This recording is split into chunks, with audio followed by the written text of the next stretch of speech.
I received this very interesting email from David Jackson, who is apparently an FBI agent working for the United Nations. It's a very standard scam opener email, but let's take a closer look.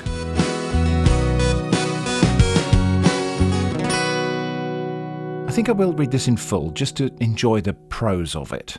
Our reference RTB SNT STB, no idea what that means. Phone number to call, which is a phone number with a Nigerian country prefix. This is Special Agents David Jackson. I was delegated, alongside others, by the United Nations to come over to Africa to investigate fraudsters who had been in the business of swindling foreigners, especially those that has one form of transaction stroke contracts and another. Please be informed that in the course of our investigation, we detected that your name and details in our scammed monitoring network. We also found out that you were scammed of a huge sum of money by scammers via Western Union and MoneyGram. Be informed here that in a bid to alleviate the suffering of scammed victims, United Nations initiated this compensation program, and therefore you are entitled to the sum of $2,600,000 United States dollars. That is $2,600,000 United States dollars for being a victim. Note that said fund will be transferred to you via the Citibank, being the paying bank mandated by the United Nations officials. However, we have to inform you that we have been able to arrest some of the swindlers who have been in this illicit business and will all be prosecuted accordingly. Be informed as well that we have limited time to stay back here, so we would advise that you urgently respond to this message ASAP. And do not inform any of the people that collected money from you before now about this new development to avoid jeopardising our investigation. All you need to do is follow our instruction and receive your compensation accordingly as directed by the United Nations. We urgently wait to receive your response. So, as I'm seeing more and more now, this is a scam that's designed to hook people who've already been scammed before by offering them false hope of compensation. I replied, as I often do, okay. By reply, I received an obviously templated email, which again I think is worth reading in full just for the sheer poetry of it. To beneficiary. This is to inform you that your email has been received and we hereby respond accordingly. Note that this program was initiated by the United Nations is to alleviate the suffering of scammed victims in effort to receive their fund, but all to no avail. Therefore, note that your name was detected as one of those that has been receiving unsolicited mail in your mailbox. Hence, you were included alongside others in this ongoing compensation program. Please be informed that we were posted down here in Nigeria to monitor and ensure that all victims on this compensation list are protected as well as compensated adequately.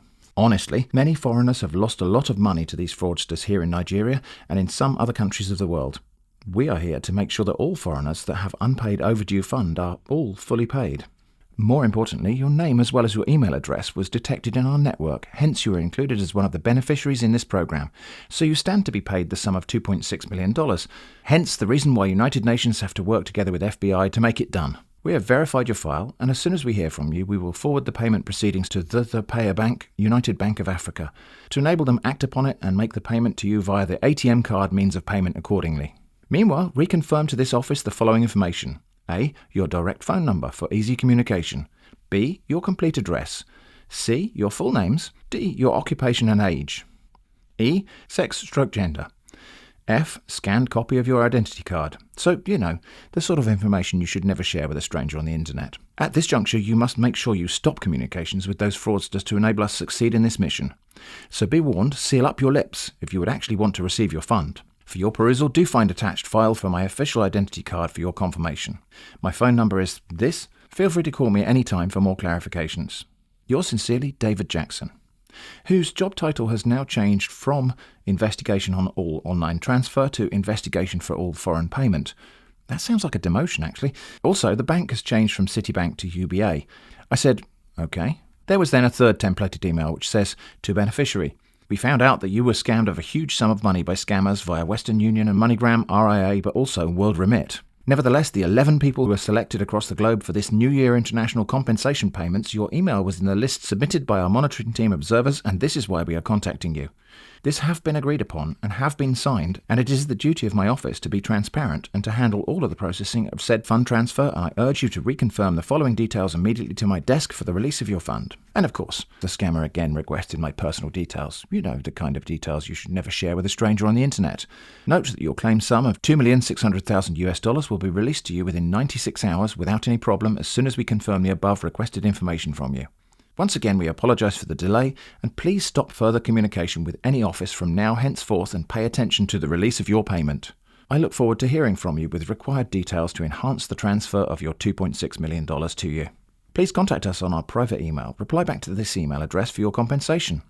And the instruction to use a different email is potentially interesting. It may be that the scammer was aware their original mailbox was running into problems such as being flagged for suspicious activity, or it might just be that they wanted to move the scam conversation with me to a different individual at their end, given that I have been responding as though I might be on the hook for being scammed. Anyway, just to mix it up a bit, I replied, "How?" The scammer just replied twice with one of the previous templates again. Oh, I nearly forgot to mention there was this fake ID card photo attached, but it's not a very exciting one. The only interesting thing about this one is that one of these two emails was addressed to someone called Mariette, which I assume was carelessly left in the email sent to me when they reused the same template. So Mariette might be another potential victim of this scam, or perhaps another scambaiter. I did think maybe I should show the full name of this person so that they would be warned if they happened to be watching, which seems unlikely anyway, but also I think that would happen just because of the matching details of the scam itself. Now, we have to try to break this scammer out of this cycle of just pasting in templated emails, which, as we'll see in a moment, took a bit of persistence. I replied, "Yes, but how?" The scammer just repeated the request for my personal details. You know the kind. I pressed on and asked, "How, though?" The scammer sent another, obviously pre-written email, oddly from a completely different email address, perhaps indicating a small team of scammers working on a shared mailbox, or perhaps just indicating careless use of a badly secured shared or public computer. But the body of the email was just that template we've seen before. And again, the request for my personal details, which are not only the kind you should never share with a stranger, but it's surely the exact kind of details that the United Nations, working with the FBI and various banks, would already have, if they had supposedly identified me as a victim of a previous scam. Anyway, I said it wasn't as much as 2.6 trillion. The scammer continued on, and we still aren't yet past the point of pre-written or templated emails. Thanks for your mail. Please be informed that your fund is $2.6 million, which would be made to you through the ATM card means of payment. Meanwhile, do endeavour to reconfirm the following details to us. Do I even need to say anything about these details? Do be informed as well that you will only be obtaining an insurance cover certificate for your package, which will serve as a protective device while it is on transit to your destination address. We wait to receive your response as quickly as possible to enable us proceed. Thank you. I asked, "Why is it that amount?" Another pre-written reply, which again is a duplicate of one we've already seen. I said, "Okay, but why is it 2.6 million? And finally, we broke through the wall of templates, and the scammer actually wrote a brief reply. 2.6 million is what you stand to receive. Meanwhile, you're expected to send us your contact details immediately. I said, "I understand that part, but why is it 2.6 million? The scammer explained, without really explaining anything, "That is the amount for you to receive." "Why that amount?" I asked. "That is the amount approved for all victims to receive," replied the scammer. I said, "I still don't understand why it's that amount." The scammer replied, "It's an approved amount for each of you to receive." But again, I complained, "That doesn't help to explain why." With, I think, a detectable slight edge of annoyance, the scammer responded, "I have told you that you're to stand to receive the sum of $2.6 million as a scam victims. All that you need to do now is send us your contact details immediately so that we can start processing the payment." I pressed on. "You've not explained the amount. I need you to do that." Now derailed from the script, the scammer attempted to answer. "Thanks for your mail. Please be informed that the $2.6 million awarded to you is actually your portion of the $260,000 billion set aside for this exercise by the United Nations. The major reason for the gesture is to completely alleviate the sufferings of scammed victims and to enable them to set up a viable business that will further add value to humanity." And invited me, "Please be free to ask more questions on aspects that you need further clarification on." I mean, I get it, that's just a nice civil way to close an email, but telling me that I can ask more questions, well, okay, I don't mind if I do. Why is 2.6 a gesture? The scammer wrote, "Thanks for your email once again. A kind gesture, as you know, is a consideration or kindness which the United Nations displayed just to restore scammed victims to their former state, as well as empowering them to put up a business that will assist humanity."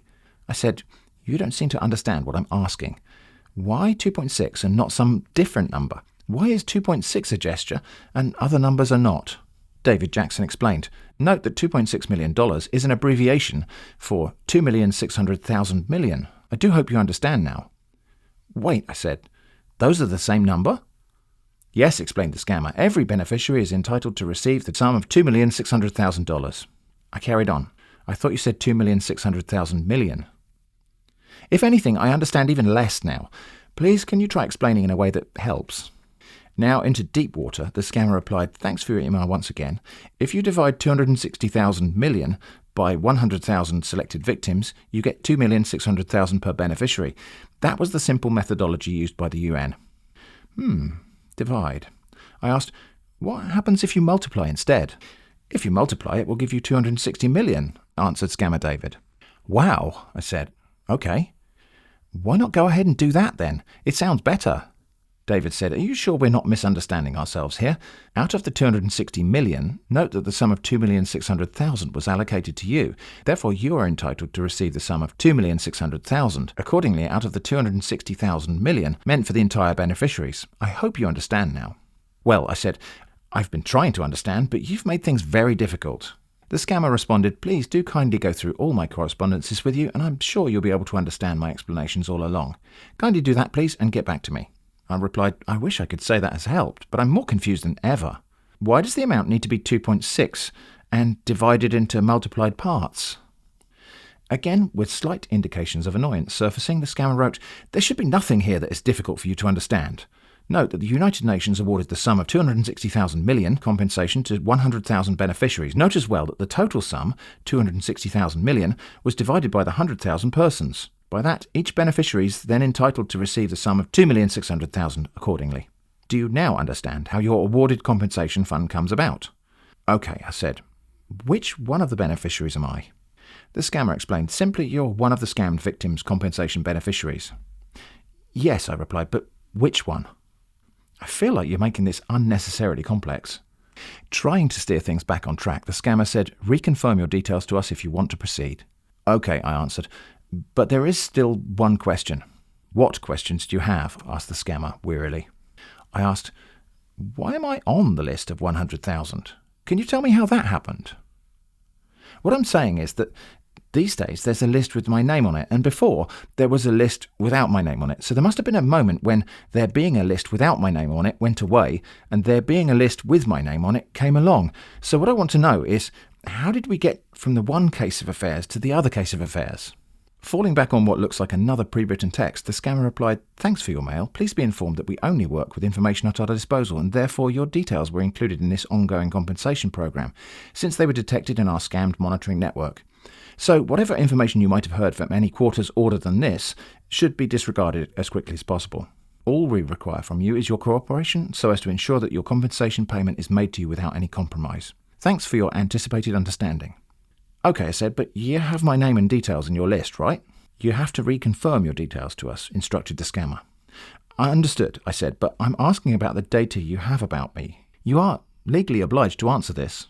This was apparently the first breaking point for the scammer, who replied, you're not serious to receive your funds. Responding to aggression, not with compliance, but with righteous indignation, I said, why would you say that? I've been trying to understand. You should be more helpful and forthcoming with answers. The scammer responded, thanks for your email. Yes, your email address and names were detected in our network, and so it's very necessary that you reconfirm them to enable us ascertain that truly you are whom we thought you are. Thank you for confirming that you've been processing my data, I replied. In accordance with Article 4, Section 5 of the General Data Protection Regulation, EU GDPR, I hereby request that you will provide full duplicate copies of all and any personal information you hold about me, which I am entitled to receive under the aforementioned data protection law. No reply, so the next day, please respond to the GDPR access request. Still no response. The next day, please comply with the GDPR request. You have 48 hours remaining. Still nothing. The next day, hi. The scammer said, hello. I asked, did the fund yet? Scammer David said, you are paying for an insurance fee if $700 before you can receive your fund. Ah, that's the part I'm still unclear about, I said. The scammer explained, please inform that you are to pay the sum of $700 first, which the DHL company will be used to obtain an insurance cover for your package, which will protect your package while on transit. Note that it is the only protective device that would protect your package while on transit to your country. Know that we cannot deduct any cent from your account. Even there is no way the DHL can deliver your ATM card to you until you pay the insurance certificate fee. I complained, I thought the fee was only a different number. The scammer continued to explain. It's a fee for an insurance to pay before you will receive your funds, so therefore you are advised to send the $700 today with our receiver's details down below via Western Union money transfer. The receiver's details they gave me was for somebody living on this street, 411 Road, in Agege, near Lagos, in Nigeria. I looked around the locality to see if the numbers went as high as 419, but apparently not. Anyway, here's a Google Street Maps view of that location. I can't figure out which of these buildings might be the FBI or United Nations office, but I suppose we'll come back to that. I said, I thought you wanted an iTunes card. Are you sure we're still talking about the same thing? The scammer had never actually mentioned anything about gift cards. I just made that bit up. Also, do you work for the FBI's or the United Nations? The scammer seemed to get the scent of money and said, "It's okay, you can go ahead and send iTunes card $100 each." I asked, "Do I send it straight to the FBI's or United Nations? I heard it's best to do that." Scammer David said, "You're sending it to us here because that is what the delivery company will use to obtain an insurance for your package before delivering it to you." I mean, I had no idea that DHL could pay for insurance using iTunes cards, but every day is a school day, as they say. "Okay," I said. "Which of these buildings is the United FBI Nation office? Or is it the DHL? Either way, which one is it?" "You're not serious," declared the scammer. "I'm trying to be serious," I retorted. No response. So the next day I said, "Hi." Still nothing. The next day I said, "Hi. About the cards?" Immediately the scammer replied, "Send the iTunes gift cards and receive your ATM card." "That's not what I was going to ask," I explained. "I went to the store to get the cards, but there was a problem. May I tell you about it?" "Yes, go ahead," said the scammer. I wrote, "They would not sell me $700 worth. They said that was suspicious. Apparently they only sell gift cards up to a total of $100, as that's considered sufficient for the purposes of gift cards, such as buying music and games for small boys. So I have to wonder why you even asked for gift cards. Are you a small boy?" Often this, which I called a small boy gambit, gets an angry reply, but not this time, only silence. So the next day I asked, "So what do I do with the $100 card now?" Smelling blood in the water, the scammer immediately replied, "Send the $100 now and I will assist you with the rest." "How does that work?" I asked. "Also, what will you do with the card?" "Send the gift card now," said the scammer. "What about the other amount?" I inquired. "I will pay it," offered Scammer David. "Just send the $100 with you." "Why will you pay it?" I asked. "If it only costs €100, why were you asking for £700? Or is 700 the same number as 100? I remember some confusion about this sort of thing from earlier." The scammer tried to reason. "The total cost is $700, but I'm only asking you to send $100 so that I can assist you with the $600 remaining." "Well, that's very helpful, but I wonder, can you help with the 100 also?" And this was apparently the last straw. David Jackson, the FBI agent working for the United Nations, wrote, "F you, and never you reply us again." Of course, I cannot comply with that instruction, so I'll carry on and see if there's any way to get this fish back on the hook. But that appears to be as far as this video will go for now. Thanks for watching, stay safe from scams, and I hope to see you again soon.